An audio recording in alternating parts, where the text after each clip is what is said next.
Hey, welcome back to my channel. This is Christina at Homeschool and Grace. And today's video is part 3 of my kindergarten prep with me. And I'm super excited to share this with you. I actually already filmed this once and then I realized I didn't have my sound on. So the whole thing is silent. It was a total bummer. So I'm refilming it today. So I had already opened everything up and put everything away, so I pulled it back out so I can now show you again. So these are all the school supplies that you'll need for the new school year for kindergarten. Doing God's creation from A to Z, from My Father's World. And so again, I'm going through the gather and prepare materials section. So we're back up here to part 1, and they tell you all the school supplies to take. So what I do is I make a copy of this page and take it with me to the store, and then I buy all the school supplies that they recommend. And so I'll show you now everything that they recommend and that I got. So I'm going to swing the camera around. Okay. So in our gather section, so I'll show a little closer up of that. So up here in section 1, we need pencils, crayons, and colored pencils. So I got a pencil case for her. Oops. Ah, there goes my glue.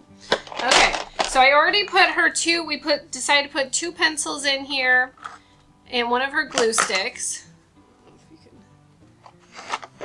Here's her pencils. Okay, so her pencils and glue sticks. And so we got her colored pencils and her crayons. So next is clay. So I'm not going to keep that in here, and I'll show you at the end where I keep all this kind of stuff. But this clay I ordered from, I believe it was Rainbow Resource, and it's lasted us, we bought it last year, and we're now going to use it again this year, and there's about half of it left, so it lasts quite a while. Next are scissors. So here's her scissors. She picked some fun planet ones. And then tape. So we got her this tape dispenser. I'm trying this out for the first time this year to let them each have their own tape. So I found this bin in my, just that we weren't using. So any like big stuff like this, sorry, will go into this bin. So there goes her tape.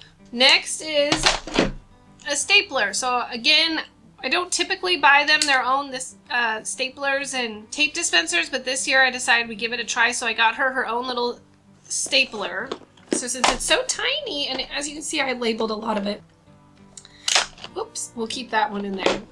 Okay, water paints, watercolor paints, which we'll keep in here. I have to do a little rearranging. Here we go. And then extra paint brushes again. Whoops. I'll keep those all in here.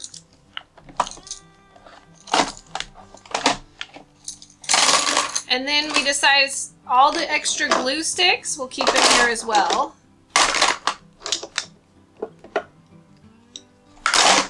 And the extra pencils. And the extra staples. And glue. Just regular school glue. So that's all in there. Now she's ready to go with these things. Oh, and we got a ruler. That's also on our list. So the ruler doesn't quite fit, so that will just go in her desk. So there is all of that. So I also got for this year, because it always is kind of fun to do more like acrylic paint, so I got a set of acrylic paints. And again, I don't keep these at her desk. I'll show you where I keep these. So we're going to kind of move all around my schoolroom today so you can see where I store everything. And maybe it will give you some ideas where to keep your stuff. Not your stuff, your supplies. Okay, next on the list. Okay, so they also call for dry beans and buttons. So these are our jar of buttons. And again, I'll show you where I store these along with the clay. And then, boy, I like to keep a big tub of dried beans on hand. So this just is like our sensory bin of dried beans, but we'll take out from it as we need to use for, like if we need to use them for counting, for gluing, whatever. We'll keep them in, we'll just use from this bin. Okay, the last 2 things they say to get is envelopes and index cards. So again, the index cards I won't keep at her desk, and the envelopes. So I'll show you where I keep all this stuff. So let's start moving around. Okay, so as you can see, here's her desk, and then under here I keep all her extra books. I may end up moving these if they bother her being right under her feet. Okay, so all her school supplies will fit right in here.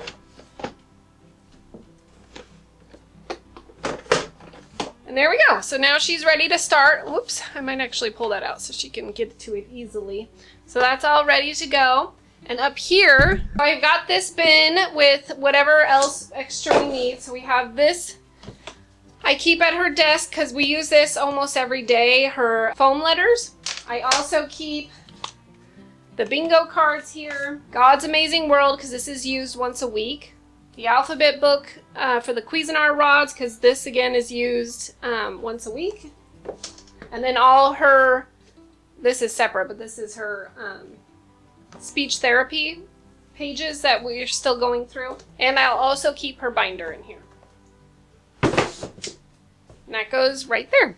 Okay, so up here, whoop, I gotta get, up here, this is right above her desk.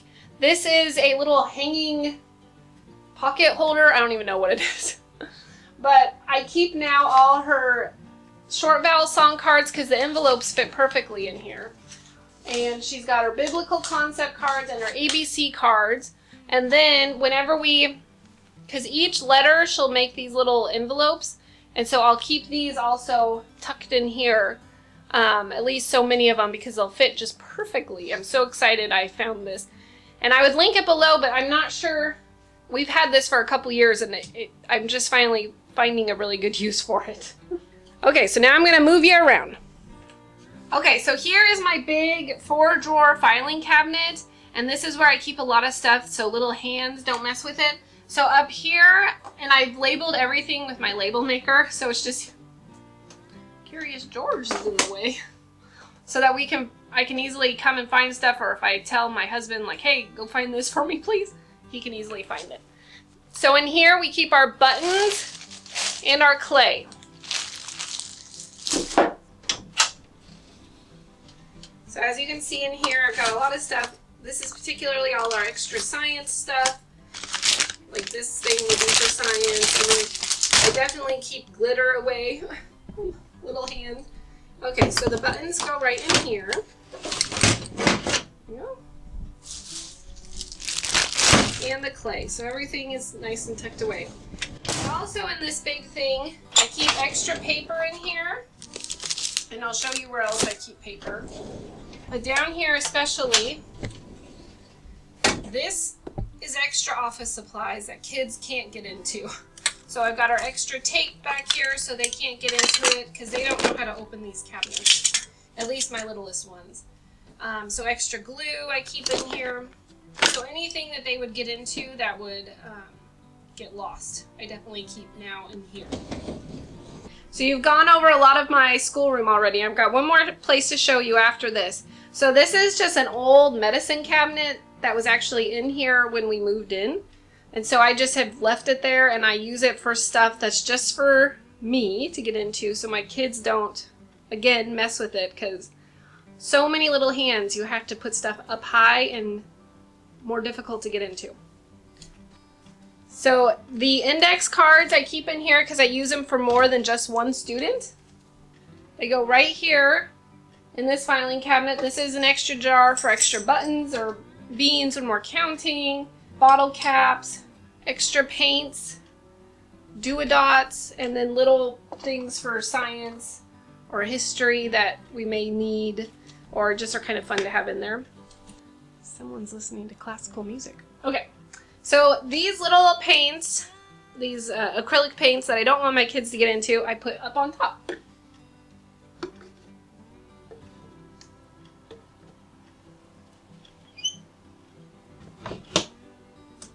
Now it's all put away. Okay, so in this area here is where I store all our paper. This is an old IKEA storage thing for paper, so it works out perfectly for construction paper if you're ever interested in something like this. And then I tuck some extra my stapler in there.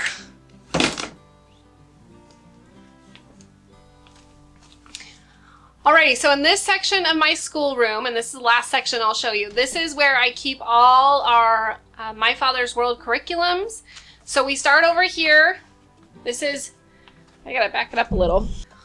So in this section here, this is preschool, pre-K, or Voyage of Discovery. And right here, this is kindergarten. And then it goes on to first grade, adventures, exploring countries and cultures, creation to the Greeks.